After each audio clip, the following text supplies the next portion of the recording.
Hi everyone, I'm Maggie McGrath, Senior Editor at Forbes.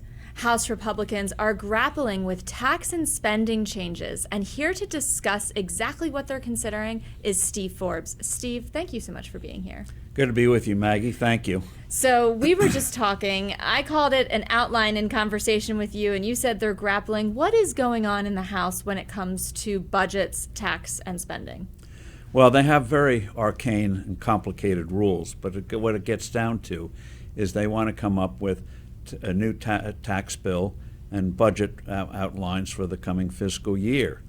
And because in the Senate you need 60 votes to overcome a filibuster, the only way you can get something through by just a majority, traditional majority, is what they call a reconciliation bill.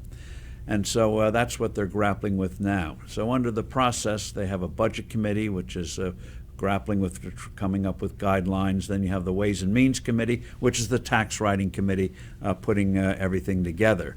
And so you have two things going on. One is, should they do just one reconciliation bill, put it all in there, big, beautiful reconciliation bill, or should they do two? A lot of senators want to do two bills. The danger, and I think this is where the Republicans are floundering in a dangerous way, is that if you don't do a tax bill early, one, it's not going to have much impact next year, an election year, but also you run the danger where if at the end of the year you don't have this thing tucked away, there's going to be a significant tax increase of several $1 trillion on the economy, because only in Washington would they pass a tax bill as they did in 2017 that has expiration dates, like you have for your milk or whatever you buy. And so if they don't get this thing done by the end of the year, the economy is going to get slammed with a major tax increase next year. For example, the standard deduction for a couple is now about $30,000. That would go down to about $15,000 or $17,000. Huge tax increase for everybody, businesses and consumers. So they got to get something done, and the sooner the better. So now they're floundering about how much should we cut expenses. Well, it's nice to come up with a big number, 1.5. Remember, these numbers are 10-year numbers, so they're not often one-year numbers. So they talk about, we're going to cut $1.5 trillion, $2 trillion. Fine, but some of these Republicans who pride themselves as hawks say, well, we want more. Well, where are you going to cut? When you ask them for specifics, they can't do it. So let's get away from trying to posture about how fiscally correct you are and realize the only way we dig ourselves out of this is with a vastly faster growing economy. And that's what we did after World War II, where we had a debt that is higher, even higher than today, debt to GDP. We did it through growth, a little bit of spending restraint, and not to bore people with numbers, but at the end of World War II, it was 121% of GDP.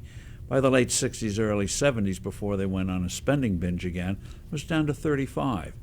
So growth over time, have assets grow faster than liabilities, and you can deal with this thing. In terms of spending, yes, there's a ton of waste there, especially in Medicare, Medicaid. That'll be ferreted out by the Muscovites, Musk and the Muscovites. And so the Republicans just focus on getting a big tax cut.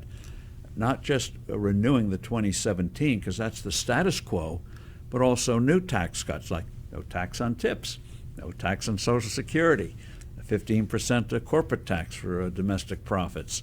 And I would throw in, and I don't understand their allergy to it, is a cut in the capital gains tax.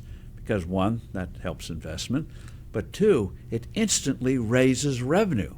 Every time we've cut the capital gains tax, federal revenues go up right away. Not a year from now, not 2 years. Does it right away. Why? Because people who hold assets that have a capital gain now will realize that capital gain, because instead of paying 24%, they'll pay 15%.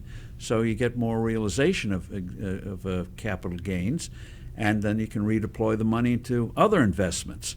So there's an instant way to raise money and give a boost to the economy, but the Republicans don't seem to be interested in it.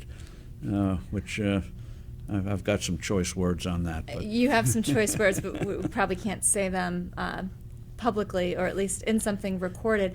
I guess my question to you is, are capital gains Is the cut on capital gains tax politically popular? Because if I think about the average American, that might not be a tax cut that hits the same people who have been worried about the cost of food, the cost of gas, the cost of housing for the past few years. Well, that's why you have it as part of a tax package. One of the things that Republicans from the blue states want is to raise the deduction for what they call SALT, state and local taxes, which were virtually eliminated except for $10,000 in that 2017 bill. They're talking about raising it to $20,000 or $100,000. Best thing to do on that is cut the tax rates. A lot of people fall into the marginal brackets of 22 or 24%. Some go higher. But in the blue states, if you cut those income tax rates, you get two things. One is you have more money in your pocket, but also you don't get punished if you're successful. So it's stimulating the economy, lowering what they call marginal tax rates. Marginal tax rate being the rate you pay on your next dollar you earn. You know, it's one thing to say, well, my average rate is 10%, but if the next dollar you earn is at 100%, that has a distortive impact. So you want to have low marginal rates. You can do that. So make sure you keep the standard deduction, maybe even increase it.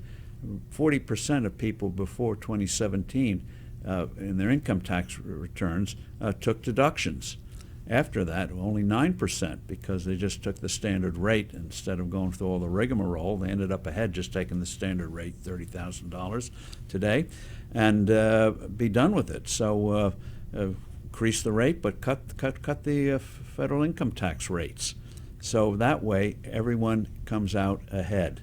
And on capital gains, you hammer home, that affects the value of your 401k, affects the value of your IRA, affects the value of the pension fund that you hope is around to pay you a pension X years from now. So you may, even if you don't hold stocks, your well-being in the future depends on a vibrant financial markets.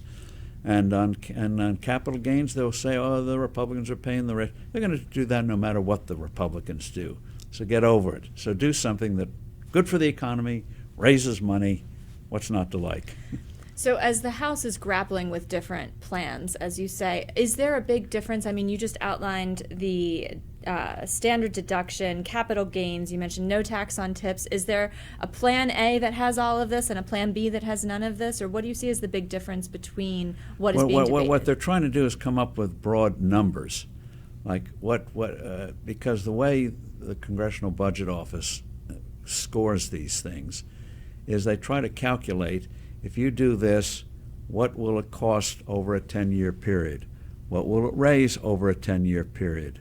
Well, and so they come up with broad numbers. You have $5.5 trillion that you can use for tax cuts, or $1.5 trillion you have to cut over 10 years.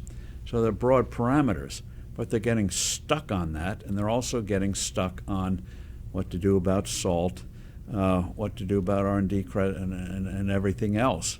And so it's a big mishmash right now. And you have also people feeling, you see it in both parties, need to posture. I'm more virtuous than you, blah, blah, blah, blah. And so they're having a hard time coming up with something. At some point, the president's going to have to, he met with them before, he's just going to have to bring them in, hammer heads, and say, this is it, we're going to go with it. And I hope it's a big, fat tax bill, get it done by April or May, so it impacts the economy. I was going to ask you about the deadline because you mentioned the end of year deadline. That's the end of year deadline, but if you wait to the end of the year, it's not going to have much impact on 2026 because you're already making plans. And that's what happened in 2017. They started off trying to do health care and some other things, and they didn't get a tax bill till December. And so they lost a year of impact. And so, one, you want to have a better economy, but you got some tough re-elections coming next year. You want to get this thing done as soon as possible so people feel the positive aspects as soon as possible. So come January or even September, my pay is going up. I didn't get a pay rate. Oh, withholding has gone down because they've done this, that, and the other thing. So your prescription is April or May for this? Yes. That's what you would advise? Yes, but this is a party that sometimes is its own worst enemy. Now, you mentioned the Muscovites and spending cuts, and that has been in the news quite a lot this week. The DOGE committee is looking at seemingly every agency.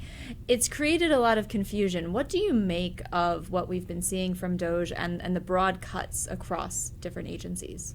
Well, as you know, when you're doing a stage play or when you're doing a startup, it's messy until the thing finally comes together. So I think they learned, the president from his first term, if you don't, especially with somebody like Musk in there, if you don't move fast, yeah, you're going to make mistakes, but you're not going to get much done unless you move quickly in every way, in every area you can. And so I think there's certainly massive waste, but I think what the real contribution is going to come, not so much on the immediate spending side, but on regulations, which are a form of taxation. For some reason, this previous administration passed new regulations that are costing the economy over $2 trillion a year. And that is costly. And so it's not glamorous, but if you cut those unnecessary rules, I'll give you just one quick example. Several years ago, the New York Times did a story on an apple orchard in upstate New York. And the apple orchard was subject to 5,000 different rules and regulations from 17 different programs. Apple orchard. One of the regulations was when they took the apples off the tree and put them in the cart to take them to the bin to wash them, they had to cover it with tarpaulin. Why did they have to cover the apples with tarpaulin? Because the regulators said, well, bird poop might get on it. Now think of that for a moment. The apples have been on the tree, out in the open, for 5 months. And so the apples are about to go into a bin to be washed. Why are you putting tarpaulin on it? So getting rid of these kind of crazy rules, I think, is going to be a huge contribution. And whether it's dishwashers that work again, because you don't have crazy water rules, gas stoves you can have again, straws you can have again. So yeah, I think that's where the big contribution is going to come from. Do you worry at all about the role of Musk in government as an unelected official and as someone who has businesses? Is there any sort of conflict of interest that you see? Well, the conflicts they'll adjudicate if they think there are.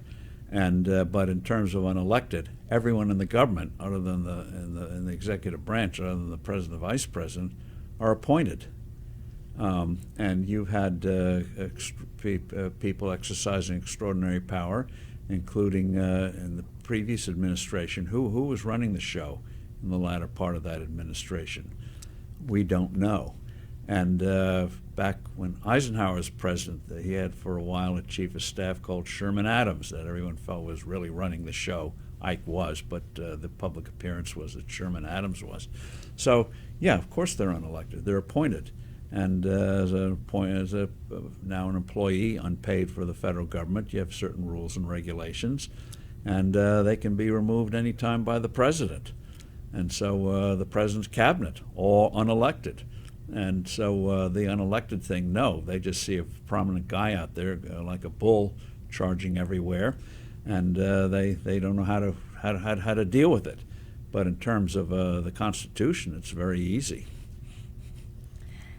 Between the cuts that DOGE is proposing and the debate over the budget and tax and spending, I think it creates a lot of perhaps uncertainty for consumers. So what is your message to consumers right now, knowing that you have that April-May deadline, but Congress may not? What would you tell people who are looking at their paychecks, looking at their 401k? Is there anything they should be thinking about or doing right now? What they should be doing, one, just as an aside, if you have a 401k, especially if you get matching, go ahead. Don't try to time the market. Just ride the damn thing through, and you'll always come out ahead eventually. And in terms of what's going on now, just see it as the sausage making, and wait to see what is actually in the tax bill. That's going to be the big determinant. And then after that, see if we can get a central bank that'll stop trying to manipulate the economy and leave it alone. There's a lot of sausage making, and we appreciate you coming into the kitchen to break it all down for us, Steve. Thank you so much for being here. Thank you.